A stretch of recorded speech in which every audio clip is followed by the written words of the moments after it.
Wow. 3 things. Well, 4 really. First, I don't like LA very much, but for once, I wish I could have been there for the press briefing to which I was invited, heralding the arrival of FujiFilm's X-H1. Second, what is going on in this industry?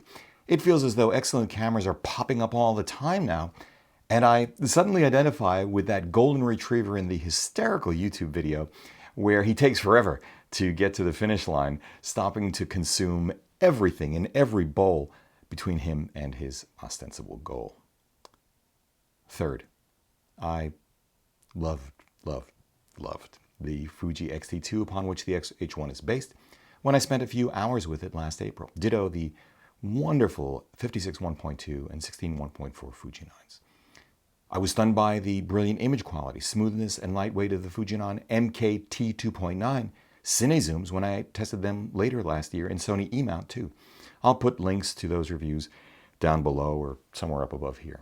Now, with the X-H1, Fujifilm finally confirms the launch of a video-centric version of the X-T2, and with native X-mount versions of those breathtaking MK zooms, Fuji is suddenly a very real and serious competitor in the compact body hybrid photography video space, giving up much less to Sony or Panasonic than it did just months ago.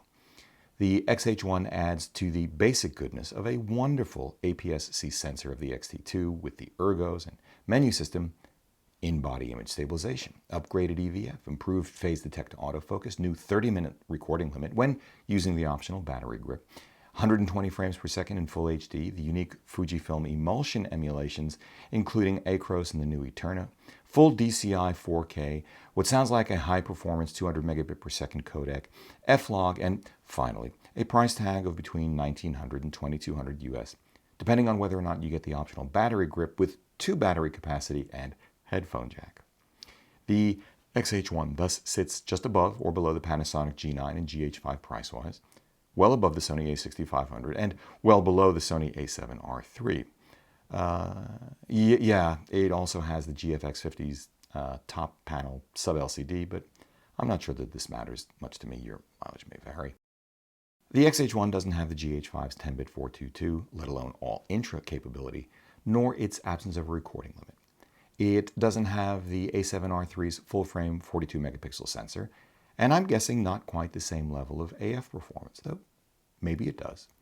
And it remains to be seen just how good its IBIS actually is, although on the basis of specs alone, it equals the a7R3 at 5.5 stops, while giving up a stop to the Panasonic G9's incredible, I mean, I've seen it, I've used it, 6.5 stops. At a minimum, I think Fuji has just made the a6500 in desperate need of a major update, and may even give pause to folks considering an a7R3. I'm less sure it will pull people away from the GH5 or G9 because they already have very solid ergos, fully articulating rear LCD panels, the same higher magnification 3.6 million dot EVFs, even higher Full HD frame rates, and likely, but to be determined, superior touch interface with already the crop sensor coverage, smaller, beautiful lenses. Then again, unless the GH5 autofocus fix by Yodio is real, I'm looking forward to seeing whether or not Panasonic enshrines it in a firmware release, the Fuji's Phase Detect AF just might sway more than a few.